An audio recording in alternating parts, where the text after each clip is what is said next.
नमस्कार, आप देख रहे हैं सवाल आपका। मैं हूं आपके साथ अरुण शर्मा। किसान वर्सेस सरकार, परिस्थितियां हरियाणा में कुछ ऐसी हो गई हैं और अब इस पर हरियाणा के मुख्यमंत्री और पंजाब के मुख्यमंत्री भी आमने सामने हो गए हैं। लेकिन परिस्थितियां अगर आप देखें तो किसान अब लगातार इस बात पर अड़िग हैं कि उनके ऊपर जो किए गए केस हैं वो भी वापस लिए जाएं और दूसरा, करनाल में जो घटना हुई उसमें अधिकारियों पर जांच हो, जिम्मेदारों पर जांच हो और जल्द से जल्द उस पर फैसला हो। 6 तारीख तक का अल्टीमेटम दे दिया गया है, नहीं तो 7 तारीख को वो बड़ा फैसला लेने पर मजबूर हो जाएंगे। करनाल में एक महापंचायत करते हुए किसान नेताओं की तरफ से ये फैसला लिया गया है। दूसरी तरफ अब सरकार की क्या तैयारियां हैं, सरकार इसे कैसे देख रही है और अभी भी सरकार अभी उसी सोच पर और उसी कदम पर चल रही है जिस पर पहले थी, वहीं पर उसी स्टैंड पर खड़ी है जहां पर पहले खड़ी थी। तो इन परिस्थितियों के बीच किसान आंदोलन का भविष्य क्या होगा, हम लगातार इस विषय पर चर्चा कर रहे हैं। कल भी हमने बात करी थी कि क्यों ऐसा हो रहा है, कि क्या कहीं किसान आंदोलन भटक तो नहीं गया है अपने असल मकसद से। आज हम ये जानने की कोशिश करेंगे कि क्या भविष्य होने वाला है अब इस आंदोलन का। अगर न किसान आंदोलन भटका है और न सरकार जो है वो झुक रही है, तो फिर आने वाले समय में इसका भविष्य क्या होने वाला है। इसी को हम आगे बढ़ाते हुए, इसी कड़ी को आगे बढ़ाते हुए आज हम बात इसी पर करेंगे। तो कुछ सवाल आज हमारे हैं, खबरपाश जो सवाल उठा रहा है उन सवालों के साथ आपके सवाल भी आमंत्रित हैं। आप बात उन सवालों की करते हैं जो आज खबरपाश उठा रहा है। दरअसल आंदोलनकारी और हरियाणा सरकार में अब क्या तनाव और बढ़ेगा, क्या होगा किसान आंदोलन का भविष्य, और क्या खत्म होगा आंदोलन या फिर तनाव बढ़ जाएगा किसान आंदोलन में या फिर किसान खेत में, यह बड़ा सवाल। और आंदोलनकारी और हरियाणा सरकार में अब टकराव जो है वो बढ़ता दिखाई दे रहा है। क्या ये टकराव और बढ़ेगा, क्योंकि सरकार की तरफ से, नेताओं की तरफ से बार बार यही कहा जा रहा है कि हम तो अपने कार्यक्रम करेंगे, हम अपनी मीटिंग्स करेंगे। दूसरी तरफ किसान कह रहे हैं कि जहां भी आप मीटिंग्स करोगे, अपने कार्यक्रम करेंगे, हम आपका विरोध करेंगे। तो इसी विषय पर आज आप भी अपनी राय हमारे साथ शेयर कर सकते हैं। हमारे टेलीफोन नंबर फ्लैश हो रहे हैं आपके टेलीविजन स्क्रीन पर, इनमें से किसी भी नंबर पर आप हमें फ़ोन करें, अपनी राय रखें और बताएं कि क्या होगा आंदोलन का भविष्य। मौजूदा परिस्थितियां कितना आंदोलन को डिस्टर्ब कर रही हैं या आंदोलन को मजबूत कर रही हैं, इसी पर आज हम बात करेंगे। हमारे साथ हमारे मेहमान भी जुड़ गए हैं और उनसे बात करेंगे। प्रिंस वड़ैच हैं, किसान नेता हमारे साथ, और डीपी कौशिक, भारतीय जनता पार्टी के प्रवक्ता। आप दोनों का स्वागत है। प्रिंस, पहले हम आपसे शुरुआत करते हैं। कल भी हम बात कर रहे थे, कल हम इस बात को जानने की कोशिश कर रहे थे कि क्या कहीं आंदोलन भटक तो नहीं गया है, लेकिन आज मैं आपसे ये जानना चाहता हूँ। आपने कहा था कल कि भाई आंदोलन भटका नहीं है, हम अपनी बात पर अड़िग हैं, 9 महीने क्या 9 साल लग जाएं, और किसान नेताओं की तरफ से यही बात बार बार दोहराई भी जा रही है। भविष्य क्या देखते हैं, जो ये परिस्थितियां हो रही हैं, जिस तरीके की घटनाएं हो रही हैं, क्या ये डिस्टर्ब नहीं कर रही है आंदोलन को? क्या डिस्टर्ब नहीं कर रही है तो फिर क्या मजबूती दे रही है आंदोलन को? इन तमाम पहलुओं पर आपकी मैं चाहता हूं आप इस पर अपनी टिप्पणी रखें। देखिए अरुण जी, जहां तक आपने आंदोलन के भविष्य की बात की, तो एक बात मैं बड़ी क्लियर कर दूं कि 25 नवंबर को जिस दिन हम दिल्ली गए थे, हम उस दिन से क्लियर है, हमारा एक ही स्टैंड है कि 3 कार्य कानूनों को रद्द करवा के एमएसडी पर लिखित गारंटी का कानून बनवा कर ही आंदोलन खत्म होगा। तो इस आंदोलन का तो भविष्य यही है, इसमें कोई शक शंका किसी भाजपा नेता को या किसी और आदमी को है तो अपने दिमाग से निकाल दे। जहां तक आपने बात की कि जो प्रकरण हरियाणा में लगातार सरकार कर रही है आंदोलन को कुचलने के लिए, मैंने कल भी कहा था ये सरकार के षड्यंत्र हैं आंदोलन को कुचलने के, लेकिन सरकार ये कान खोल करके सुन ले, सरकार इनमें कभी कामयाब नहीं होगी। लाठी चाहे गोली हमें मार दे, हम गोली खाएंगे और इस आंदोलन को जीतेंगे। गुरनाम सिंह तुड़ी ने भी बार बार कहा है, हम आंदोलन में लत खाने आए हैं, लत खाएंगे, आगे से मारेंगे नहीं। करनाल में भी मारे, हम लत खाते रहेंगे और शांति से बैठे रहेंगे जब तक सरकार हमारी मांगे नहीं मान लेती। अच्छा, इसमें आप लोग जो भारतीय जनता पार्टी और जेजेपी के नेताओं के जितने भी कार्यक्रम हो रहे हैं, क्या उनका विरोध इसी तरीके से आप लोग करते रहेंगे, उनकी बैठकों का घेराव करते रहेंगे? बिल्कुल विरोध रहेगा, शांति प्रिय तरीके से विरोध रहेगा। लोकतांत्रिक हक है हमारा विरोध करना। जहां भी ये कोई सार्वजनिक कार्यक्रम करेंगे, पब्लिक मीटिंग और राजनीतिक कार्यक्रम करेंगे, हम वहां पर काले झंडे लेकर के शांतिपूर्वक तरीके से विरोध करेंगे। तो करनाल में करने गए थे, वहां पर भी शांति प्रिय विरोध करने के बावजूद हत्या के किसानों पर लाठियां बांधी हैं इन्होंने, एक किसान को शहीद किया हमारे वकील सादल को। वो ठीक है, वो सारी घटना है, लेकिन उससे एक चीज जो ओवरऑल निकल करके आ रही है, इसमें कहीं भी इस बात पर सवाल नहीं है कि आप क्यों कर रहे हैं, वो ठीक है, आपका अधिकार है, लेकिन अल्टीमेटली जो व्यवस्था बिगड़ रही है, आम लोगों को जो बड़ी परेशानी हो रही है उसमें, क्योंकि देखिए आप लोग विरोध करते हैं तो वहां से पुलिस प्रशासन जो है व्यवस्था बनाने के लिए बैरिकेडिंग कर देता है, और जो लोगों को दिक्कत होती है वो अलग, वो दिन भर उसी तरीके से लोग परेशान होते रहते हैं। तो ये परिस्थितियां आप लोग नहीं समझ रहे हैं, उसको देख नहीं रहे हैं क्या? मैं बड़ी क्लियर बात कर देना चाहता हूँ वरुण जी, जो लोगों जी। को दिक्कत परेशानी हो रही है उसका काम सीधे तौर पे प्रशासन है। हाँ। आपने करनाल में देखा, जहां पर मुख्यमंत्री मनोहर लाल खट्टर का प्रोग्राम था, उसके प्रोग्राम के 100 फीट तक ये बैरिकेडिंग कर लेते, 100 मीटर तक कर लेते, 144 लगा करके इन्होंने पूरे करनाल की किलेबंदी कर दी कि पूरे करनाल में भी किसी आदमी को आने जाने नहीं देंगे, ताकि लोग किसानों के खिलाफ हो जाएं, लोगों को ये लगे कि सरकार किसानों के कारण हम शहर में नहीं जा पा रहे हैं। नहीं, तो सरकार ये भी की तो हो सकता जिम्मेवार है। है। नहीं सर, ये भी तो हो और सकता है ना जहां कि तक कहीं बात की कहीं ये भी राइट तो। टू फ्री मूवमेंट का तो कानून है, हम दिल्ली गए वहां भी उन्होंने रस्ते रोके, जबकि अच्छा, कानून ये कहता है ये भी आप बैरिकेडिंग आपने करके कहा, आंदोलन गाड़ियों की तलाशी ले सकते हैं कि आपने हमारे एक पास कोई बात हिंसक कही सामग्री कि तो नहीं है। सरकार। अगर हम शांति के लिए जाते हैं तो हमारा रास्ता नहीं रोक सकते, ये हमारा हाँ, लोकतांत्रिक अधिकार है देश के किसी भी कोने में जाना और शांति प्रिय प्रदर्शन करना। देखिए वो अधिकार सभी का है, वो कोई भी जा सकता है, ऐसी बात नहीं है कि आप देखते हैं कि आपने कहा कि सरकार ने पूरे करनाल को रोक दिया और ये कोशिश करी कि वो किसान के खिलाफ जो है आम लोग सोचने लगे, उनका विचार ऐसा बने।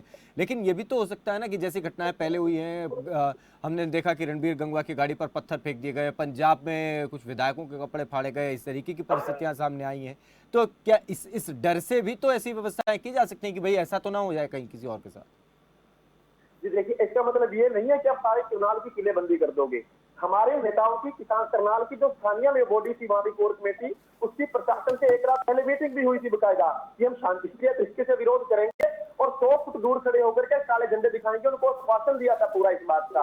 पुलिस का कर्तव्य क्या था? बैरिकेडिंग कर दे, आंदोलनकारी किसानों की तलाशी लेते, हमारे पास कोई लाठी डंडा, कोई बंदूक, कोई किसी तरह की पत्थरबाजी ना हो। अगर हम निहत्थे थे तो हमको आगे जाने देते और शांति प्रिय विरोध दर्ज करवाने देती अपना। ठीक सरकार ने है, जानबूझकर किसानों को उकसाया है, प्रवोक किया है। ठीक है, हम और बात करेंगे। और क्योंकि जो हुआ या जो हो रहा है इस पर बहुत बातें हो भी रही हैं, चर्चाएं हो रही हैं, लेकिन मैं थोड़ा सा इसके भविष्य को देखकर बात करूंगा। लेकिन फिर हम डीपी कौशिक साहब आपसे आपके पास आए, लेकिन उससे पहले एक दर्शक हमारे साथ जुड़े हैं रोहतक से, रणबीर। रणबीर, आप जुड़ गए हैं। अक्सर आप हमारे साथ हमारे कार्यक्रम में जुड़ते हैं, अपनी बेशकीमती राय अपनी रखते हैं, बात अपनी साझा करते हैं एक जिम्मेदार नागरिक के नाते। आप फिर से जुड़ गए हैं, अपनी बात रख सकते हैं। शर्मा जी नमस्कार। जी नमस्कार। देखिए शर्मा जी, हमारे देश का ये दुर्भाग्य है जो किसानों की ऐसी दुर्गति आज हो रही है। जी। इसके लिए हमारी सरकार जिम्मेवार है। किसान मांग क्या रहे? किसानों को एमएसपी, हमारे मोदी साहब जो मुख्यमंत्री होते थे तो कहते थे किसान को एमएसपी मिलना चाहिए, कानून बनना चाहिए।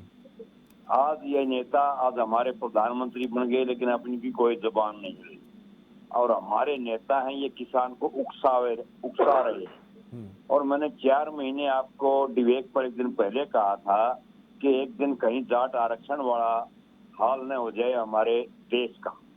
और ये हमारे नेता ये हाल, मेरे को आज भी डर लगता है कि शायद ऐसा ही होके रहेगा, क्योंकि हमारे नेताओं में अहंकार है।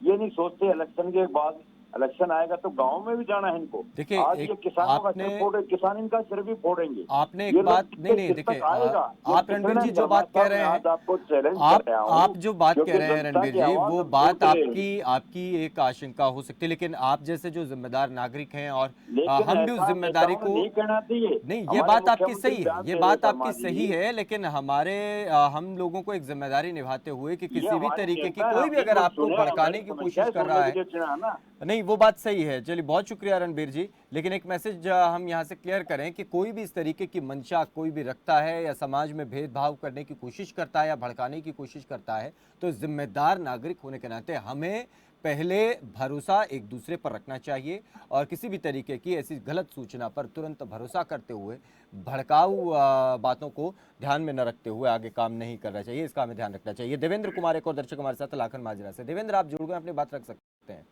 नमस्कार जी। जी नमस्कार। ये डीपी कौशिक से ये पता करो कि हमारे देश के प्रधानमंत्री कह रहे हैं ना कि हम तो क्या हम तो जोड़ा उठा के चल पड़ेंगे। हमारा सब कुछ तो बेच दिया, रेल बेच दिया, LIC बेच दी, तेल बेच दिया, सब कुछ बेच दिया। अब ये जमीन बेचने पर चल रहे हैं जी। चलिए ठीक है, आपका सवाल मिल गया। बहुत शुक्रिया देवेंद्र, आप जुड़े। कौशिक साहब, अब आपसे बात करेंगे। कुछ सवाल दर्शकों के भी आपने सुन लिए होंगे और कुछ और हमारे भी सवाल हैं। पहले दर्शकों के सवाल का जवाब आप दे दें, उसके बाद हम आप अपने सवाल रखेंगे। जी अरुण जी नमस्कार। जी सर नमस्कार। देखिए, जितने भी श्रोता हमारे यहाँ हैं, इनको किसी तरह कोई चिंता नहीं करनी चाहिए। देश के प्रधानमंत्री देश के साथ हैं, हम लोगों के साथ हैं और हमारा भविष्य के लिए बहुत चिंतित है। वो हर काम सोच समझ के किया जा रहा है, किसी का कुछ नहीं। जिसको देश के किसी नागरिक को कोई तकलीफ हो, वो अगर तकलीफ होती है वो माननीय प्रधानमंत्री को होती है। तो मैं ये तो नहीं समझता इन्होंने ये कर दिया वो कर दिया। देखिए, देश के सबसे बड़े प्रधानमंत्री आज विश्व में माने जाते हैं, तो हमें उनका रिगार्ड करना चाहिए। जहाँ तक किसानों की बात है, अरुण जी, मैं आपको बताना चाहूंगा, देखिए किसान आंदोलन जो अपनी जगह ठीक है, वो मांग रहे हैं, उनकी मांग जायज है। अगर उनको लगता है, हम लोगों ने बार बार पहले भी कहा, तो जाएं अपनी मांग को। आपकी बात नहीं मांगे, क्यों नहीं मान लेते? अगर आप मानते हैं और रिकॉर्ड आप चर्चा कर रहे हैं कि किसानों की मांग चलिए वो एक बार बात प्रिंस एक बार वो अपनी बात पूरी कर ले, एक बार अपनी बात वो पूरी कर ले, एक बार वो बात अपनी पूरी कर ले, फिर आप बोलिए। अब अरुण जी, इनके 40 डेलीगेट 11 बार मीटिंग हुई, खूब बात सुनी इनकी, पर कोई रिजल्ट लेके नहीं गए। और मैं आज भी कहता हूँ, आज भी एक जिम्मेदार नागरिक, एक कार्यकर्ता होने के नाते कह रहा हूँ कि ये अपनी जिम्मेवारी निभाए, एक ठोस प्रूफ लेकर जाएं। हमारे कृषि मंत्री माननीय मिलने के तैयार है, पूरी सरकार मिलने के तैयार है, पर जितनी बार भी बात हमने की, इनको तो एक जिद अभी 3 काले कानून। अरे इन काले कानूनों को परिभाषा बताइए मुझे एक बार। मैं हरियाणा की बात करूंगा, हरियाणा मुझे बताइए 3 चीजों की बात हमने गारंटी दी थी। एमएसपी गारंटी दी थी, क्या इनसे पूछिए कि एमएसपी को कोई चीज नहीं खरीदी गई? दूसरी हमने कहा था, दूसरी बात है मंडी बंद नहीं हुई, कोई मंडी बंद। प्रिंस एक बार बात पूरी कर लेने, प्रिंस एक बार बात पूरी कर लेने। डीपी कौशिक जी की बात गुमराह कर रहे हो आप लोग इस देश को गुमराह कर रहे हो। आपको जिद है बीजेपी से। आप हमारे कहीं भी नेता जाते हैं, हमारे विधायक जाते हैं, हमारे एमपी जाते हैं, हमारे मंत्री जाते हैं, मुख्यमंत्री जाते हैं, क्या मिलता है आप लोगों को? अगर आपको आपका धरना प्रदर्शन कीजिए ना, आपको कौन मना कर रहा? आपको जगह दी गई है, आपके पास खाने पीने की व्यवस्था है, आपके एम्बुलेंस की व्यवस्था कीजिए आप। ये क्या मतलब है जहाँ जाए वहाँ आप पीछे भाग जाइए? ये लोकतंत्र के देश है। किसने परमिशन दी आप लोगों को भी किसी को पीछे करने की? आप जहाँ बैठ के मत कीजिए ना, कौन मना करता है आपको? नहीं, मैं देखिए, मैं भी किसान का बेटा हूँ, पर ये नहीं कि मैं पीछे पीछे भागूं। अरे हम भी में रहे हैं। अच्छा, एक सवाल मेरा है कौशिक साहब, आपसे एक सवाल मेरा एक सवाल है। आपने कहा कि ठीक है, बात करने की कोशिश हुई, अलग अलग दौर की बातचीत हुई भी, लेकिन उससे कोई निष्कर्ष निकला नहीं। ठोस क्या कोई निष्कर्ष भी नहीं निकला। ठोस की तो बात हम बाद में ही करें, लेकिन एक चीज इसमें ये है जी अरुण जी, देखिए, माननीय कृषि मंत्री ने कहा भी ठीक है, हम 1-1.5 साल का टाइम आपको देते हैं, अगर इसमें हमें कुछ कमियां दिखाई दी तो उनको संशोधन करने लिए भी तैयार है। पर इनको क्या यार, यही चीजें 2011 में जब कांग्रेस लेकर आई, जब कोई बोलने वाला नहीं था। नहीं, एक बात कौशिक साहब, एक बात जो थोड़ा सा सवाल, जो क्वेश्चन मार्क लगा देती है। आप हरियाणा में आप लोग रहते हो, हरियाणा में कई एमएसपी के नीचे कोई माल खरीदा गया? इन्होंने सोचा था कभी बाजरा 2200 रुपए बिकेगा? कभी सोचा था हमारे किसानों ने? नहीं, लेकिन क्या वाकई सभी किसानों की फसल को एमएसपी पर खरीदा जा रहा है? ये एक बड़ा सवाल है। ये कौशिक साहब, देखिए कौशिक साहब, आप बहुत बेहतर तरीके से जानते हैं मंडियों में किस तरीके से खरीदारी जो है वो हो रही है। ऐसा नहीं है कि मंडियां आज पूरे तरीके से दुरुस्त हैं और इसीलिए किसान कहते हैं कि भाई मंडियों को क्यों खत्म किया जा रहा है, मंडियां बनी रहे। ऐसी बात नहीं है ना? एक एग्जाम्पल, हाँ, हम वहीं पे कार्रवाई, एक चीज जहां अगर भी थोड़ा सा भी हमें लगा ना, हमने वहीं पे कार्रवाई की सरकार ने। मुझे बता पूरा देखिए, आपने कहा कि एमएसपी पर फसल खरीदी जा रही है, लेकिन 100% किसानों की फसल को एमएसपी पर खरीदा गया, उनको पूरी उनकी रकम मिली है। किसी को ये नहीं कहा गया कि आपके दाने में नमी है या आपके दाने में कमी है, उसकी वजह से उसको कुछ कम पैसे दिए जा रहे हैं। इस बात की गारंटी आप भी नहीं दे पाएंगे कि इस बात की गारंटी है कि 100% लोगों को एमएसपी मिल गया हो?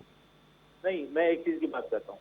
देखिए, जैसे हमारे कूपन सिस्टम था, रजिस्ट्रेशन सिस्टम था, जितनी जिसकी फसल थी, एक लिमिट थी उसके अंदर कि आपको मान लो 20 क्विंटल अनाज है, 20 टन ये है, ये एक लिमिट जरूर थी। लेकिन जिस लिमिट के तहत हम लोगों ने खरीदने का हमने वो बनाया था, वो पूरी फसल वो एमएसपी पे खरीदी गई है। अगर कोई भी किसान हमें एक भी पर्ची ला कर दे दे यहाँ पे, ये मेरी फसल नीचे गई है, ठीक है, तो उसके जिम्मेवार सरकार। चलिए ठीक है, इसमें एक सवाल, अब इसमें एक सवाल है सर, भविष्य की बात है। अब जैसे आपने भी कहा कि बातचीत हो गई, निष्कर्ष निकला नहीं। अब किसान भी कह रहे हैं कि जिद, देखिए जिद है, और वो कहते हैं कि हाँ हमारी जिद है, कानून वापस नहीं होंगे तो हम जाएंगे ही नहीं, है ना? उसमें कोई सस्पेंड वाली भी कोई बात हम नहीं मानते, इसमें कोई संशोधन वाली भी बात नहीं मानते हैं। और सरकार कहती है कि कानून तो वापस होंगे नहीं। तो सरकार को क्या लगता है कि भविष्य क्या होगा इस आंदोलन का? इस आंदोलन का भविष्य सर जैसे चल रहा है ना वैसे। हाँ। मैं एक बात आपसे पूछना चाह रहा हूँ, आप किसान के बेटे होंगे शायद, मैं तो हूँ। मैं अपने घर से 4 दिन बाहर रह सकता हूँ अपनी खेती बो के? मुझे बता दीजिए एक बार। अच्छा हाँ, इससे आपके सवाल का जवाब आप भी देखिए। गांव आप भी ये बात भले ही शहरों में अब ना रही हो एक दूसरे का सहयोग करने की, लेकिन गांव में सहयोग करने की बात आज भी है। आपके खेत में आपने फसल बोई है, आपके खेत में फसल है, तो आपका पड़ोसी खेत जो है, जिसका खेत है, वो आपके खेत की देखभाल कर सकता है। अरुण जी, मैं गाँव से रहने वाला हूँ, एक दिन महीना वो हाँ, मैं इसीलिए कह रहा हूँ, आपके खेत, आपके अगर 10 खेत हैं तो आपके बगल वाले जो आपके पड़ोसी जिसके खेत, वो आपकी मदद करता है, वो आपकी मदद करता है। पड़ोसी काम करता है, कैसी बात कर रहे नहीं, ये बात देखिए फिर इनसे पूछिए किसान नेता कितने किसान नेता है और कितने इन्वेस्ट होता है। तो अच्छा, इसका मतलब ये कि आप कह रहे हैं कि किसान नहीं है, एक को ना दूसरा बड़े, तो इसका मतलब ये कि आप कह रहे हैं कि ये जो, अच्छा इसका मतलब ये कि आप कह रहे हैं कि जो आंदोलन कर रहे हैं वो किसान नहीं है। किसान है इनमें, हाँ, कितने किसान है पूछिए। नहीं आप बताइए ना सर, जितने भी, इसका मतलब जितने भी उनका खेत होना चाहिए। किसान, आप कह रहे हैं कि किसान तो आप कह रहे हैं किसान खेत में है, तो फिर यहाँ किसान खेतों में है, तो यहाँ कौन है? विपक्षियों को हाँ, ये विपक्षियों को बैठा हुआ यहाँ कौन है? लोग हैं, मुख्यमंत्री से लेकर के कुछ भैया नेता खेत में है सर। चलिए ठीक है, किसान खेत में है, सड़क पर कौन है? ये बड़ा सवाल है। प्रिंस वड़ैच में आपके पास आ रहा हूँ, प्रिंस वड़ैच में आपके पास आ रहा हूँ, लेकिन दो दर्शक हमारे साथ जुड़े हैं, उनसे बात करेंगे। सोमवीर और नरेश हमारे साथ जुड़े हुए हैं, दो दर्शक, उनसे पहले बात करेंगे, फिर प्रिंस वड़ैच आपके पास आ रहे हैं। सोमवीर, पहले आपसे आप बताएं, फिर हम प्रिंस वड़ैच जी के पास जाएंगे। सोमवीर हमारे दर्शक हैं, हमारे साथ जुड़ गए। सोमवीर, आप जुड़ गए, अपनी बात रख सकते हैं। नमस्कार सर जी। जी नमस्कार सर जी, ये जो मान ले धरने प्रदर्शन और ये लड़ाई दंगे पंगे जो भी हो रहे हैं, इनके सारे राजनेता दुश्मन है, राजनेता की देन है जी। जो भी मतलब ये झूठे लोग आने वादे कर रहे हैं और सत्ता मारने के बाद में फिर मतलब उन सारे वादा ने बोलते हैं, वो किसान का झगड़ा, मजदूर का झगड़ा और झगड़ा की इनका जो मैनिफेस्टो तैयार करते हैं उनके ऊपर मतलब 100% की गारंटी, चाहे तो वो कोर्ट लाओ, चाहे चुनाव लाओ, जब लगे मतलब ये वादे पूरे नहीं तो उस पार्टी ने मतलब आगे के लिए बिल्कुल बर्खास्त कर दें। तो ये हो सके जी, हर पार्टी मतलब आवा है, इतना मीठे लोग लुभाने वादे करे है, ये चुनावी के बाद में सब कुछ बोल दिया है। ये बड़ा, जो अपने टीवी पर बैठे नेता भी बताओ ना जी, हाँ। ये भी आड़ पे मीठी बात करे हैं, इनमें मतलब काम की बात आ गया है। मैं एक बार नहीं, आपसे 10 बार जुड़ चुका हूँ पानी के बारे में, रोड पास मिला जी, हाँ आधी रात में मिलाई, उस टाइम पे ये कहेंगे तक मैं एक के थोड़ा हूँ, ये सरकार में तो घने साझेदार है, मैं एक के प्रवक्ता थोड़ा हूँ। तो सारी देन ये राजनेता है जी। चलिए, बहुत शुक्रिया, आप जुड़े, अपनी बात आपने रखी। नरेश, एक और दर्शक हमारे साथ जुड़े। नरेश जी, आप जुड़ गए, अपनी बात रख सकते हैं। नमस्ते जी। जी नमस्कार। ऐसा है जी, मैं कौशिक साहब से एक छोटा सा प्रश्न कर रहा हूँ जी। हाँ जी। कांग्रेस पार्टी इस बिल को लेके आई थी जी, इसका विरोध जनता ने किया, उसको सड़क पर जाकर खड़ा कर दिया। तो क्या बीजेपी इसको अपने घोषणा पत्र में लेके आई थी? जब घोषणा पत्र में लेके नहीं आई तो ये बिल पास कैसे किए इन्होंने? घोषणा पत्र की तो ये बात नहीं करने लग रहे, जो घोषणा पत्र करी थी, लेकिन कर रही है अपनी बात है। अरे जी, ना इनकी इच्छा ये फैसला करने की, इनके पास मूलचंद शर्मा जी किसान है, विनोद मेहता जी किसानों के साथ जुड़े हुए हैं, प्रेस प्रवक्ता अपने कट्टर साहब के। अच्छा जी, इनसे हमारी बात कराओ, हम भी किसान है, किसानों का बीच में लेकर जाएंगे, इनकी कोई फांसी थोड़ी छोड़ेगा। लेकिन सरकार नहीं चाहती कि नाम वो करे, कौन किसको फायदा दिलवावे, उसको डर है जी। मूलचंद शर्मा नंबर बना जाएगा या मेहता जी नंबर बना जाएंगे, इनके रोड नंबर आगे भी बन रहे हैं जी। चलिए, 2 मिनट का काम है, सारा कुछ भी बात को नहीं। ये बताए, पहले ये घोषणा पत्र में लेकर आया था मोदी साहब इस बात को। ठीक है, बहुत शुक्रिया नरेश जी, आप जुड़े, आपका बहुत शुक्रिया। पहले कौशिक साहब, आप इनके सवाल का जवाब संक्षेप में दे दीजिए, फिर हम प्रिंस वड़ैच से बात करेंगे, वो भी कुछ कहना चाह रहे थे। अरुण जी, जितने भी किसान भाई आए यहाँ पे, अपनी बात रखी, मैं इनसे एक बात पूछना चाह रहा हूँ। मोदी जी ने हर किसान के खाते में 6,000 रुपए भेजे, किसी किसान ने वापिस किए? माननीय मोदी जी ने किसान बीमा योजना लेकर आए, उसमें कितना बेनिफिट हुआ, किसी ने वापिस किया? मोदी जी के राज में 4,000 रुपए सरसों बिकी, 2200 रुपए बाजरा बिका, किसी ने कहा कि नहीं 5,000 रुपए हमारी कॉस्ट है, ये वापस कहा किसी ने? मैं कहता हूँ चीजें सब अच्छी हैं और सबको सब अच्छी लग रही है, लेकिन ये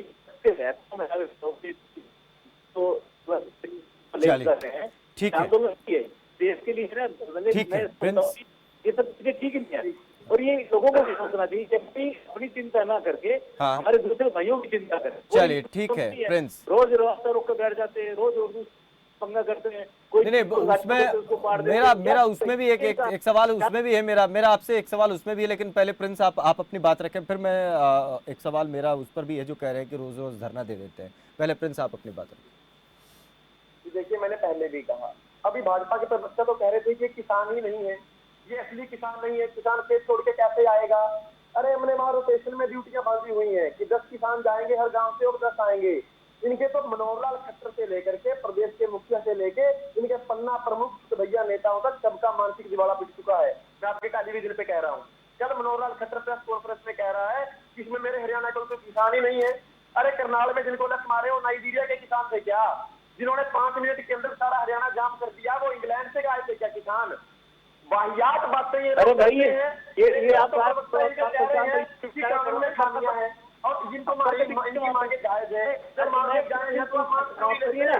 अगर आप लोग किसी बात में तरक्की नहीं होगी हरियाणा क्या बता, अगर आपकी ठीक है, नहीं आ रही बारी से नहीं पूछती तो आप इस्तीफा दे करके किसानों के साथ आके बैठिए। क्या मतलब जिस हिसाब में आप लोग काम कर रहे हो यूपी में भी नहीं बैठे वहाँ पे इतने बड़े प्रदेश के अंदर क्या आपका बैठा हुआ बताइए मुझे एक बार। अच्छा ये भी एक सवाल है, वो कह रहे हैं कि सिर्फ हरियाणा में ही क्यों हो रहा है सब, यही आप डीपी कौशिक साहब कहना चाह रहे हैं? पूरे देश में हो रहा है। अभी पिछले बॉर्डर पर ऑल इंडिया कन्वेंशन बुलाई गई, अधिवेशन बुलाया गया, उसके अंदर पूरे भारत के किसान संगठन शामिल हुए, पूरे भारत के, यूपी में भी हरियाणा में भी, पंजाब से भी। पंजाब में लगातार विरोध हो रहा है। पहले ये कहते थे पंजाब में आप गन्ने के खिलाफ आंदोलन नहीं करते, आंदोलन किया, सरकार ने गले में मुट्ठी देकर के रेट बढ़ाया, नहीं किया पंजाब में आंदोलन किसानों ने। हरियाणा में ये लोग लठ बजाएंगे तो हरियाणा में जो एक्टिविटी होगी, और हरियाणा का डीएनए ऐसा है, सत्यपाल मलिक ने भी इनके बार गवर्नर ने कहा है कि हरियाणा के लोगों का मिजाज आप लोग नहीं जानते, आप जितना इनको दिखाओगे ये उतना उभर के आएंगे, ये अपने हक लिए बिना यहाँ से जाने वाले नहीं है। कौशिक साहब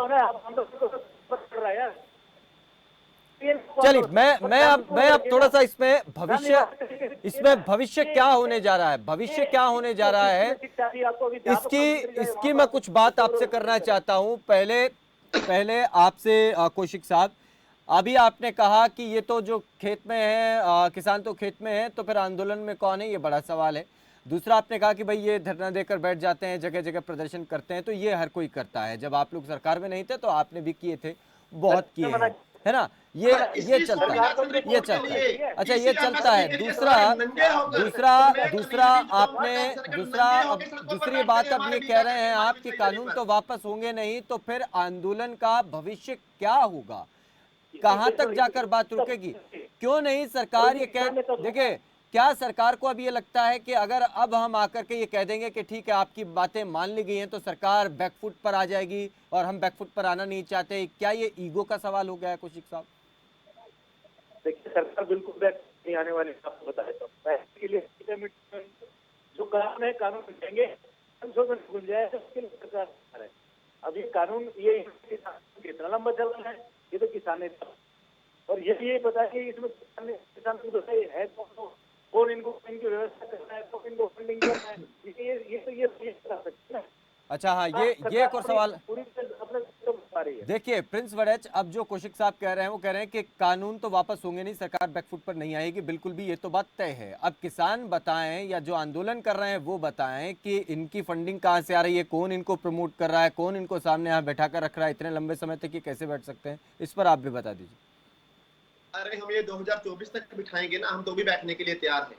हमने संघर्ष करना है। हम अपने घरों से अपना खून पसीने की गाड़ी कमाई फूंक रहे हैं। इनकी तरह इलेक्ट्रोरल बॉन्ड से फंड लेकर के, इनकी तरह काले धन से रैलियां नहीं कर रहे, इनकी तरह काले धन से आंदोलन नहीं कर रहे, हम अपनी खून पसीने की कमाई से आंदोलन लड़ रहे हैं। अच्छा अभी आप कह रहे हैं कि 2024 तक भी आप बैठे रहे नहीं होंगे तो ये कार्ड तोड़ करके सुन ले, कानून रद्द करने पड़ेंगे, और अगर जब तक कानून रद्द नहीं होते, गारंटी कानून नहीं बनता, आंदोलन खत्म नहीं होगा।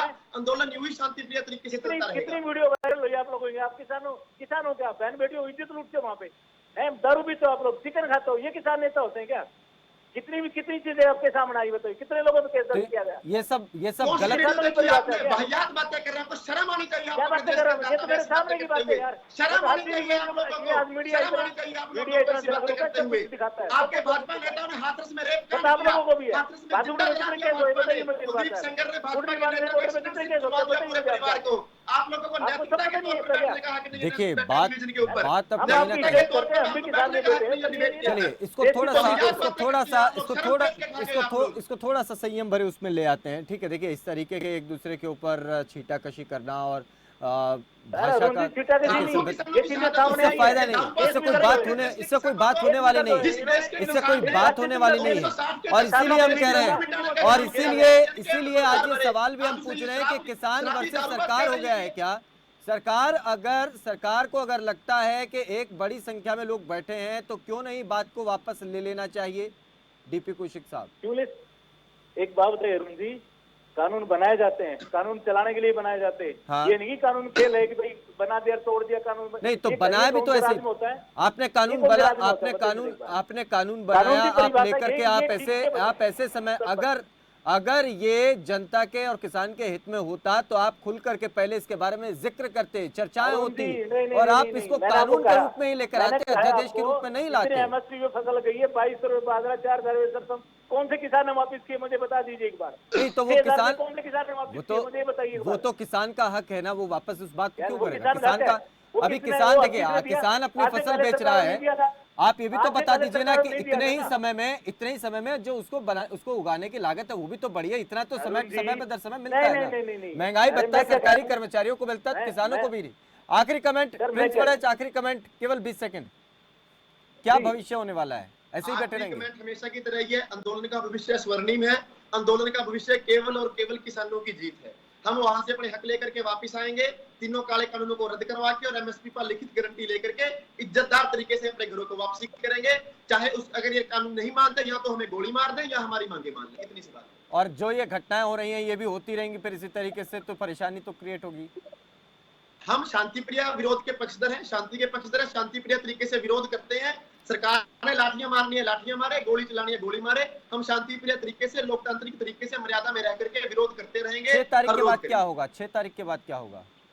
अगर 6 तारीख तक सरकार ने दोषी अधिकारियों पर कार्रवाई करके उनके ऊपर 302 का और 307 का मुकदमा दर्ज ना किया, एसडीएम करनाल को डिसमिस ना किया, तो 7 सितंबर को करनाल के अंदर पूरे हरियाणा का किसान इकट्ठा होगा और सचिवालय को घेरने का काम करेगा, सेक्रेटरिएट को घेरने का काम करेगा अनिश्चित काल के लिए। चलिए, बहुत शुक्रिया आप दोनों ही का अपना पक्ष रखने के लिए, हमारे इस कार्यक्रम में खास पेशकश में जुड़ने के लिए। तमाम हमारे दर्शक भी जुड़े, बहुत से दर्शकों के हम फोन भी समय की कमी के चलते नहीं उठा पाए हैं, उनसे माफ़ी। आप देखते रहें और जुड़े रहें, लगातार हमें फ़ोन करते रहें, आपकी राय आपके रखते रहें, क्योंकि ये सवाल आपका है। देखना होगा कि किसान वर्सेस सरकार ये अब किस तरीके से आगे बढ़ेगा। और 6 तारीख का अल्टीमेटम किसानों ने सरकार को दिया है कि वो अपनी बात को उनकी बात को माने, नहीं माने तो क्या होगा, ये भी देखने वाली बात होगी। फिलहाल दीजिए इजाजत, नमस्कार।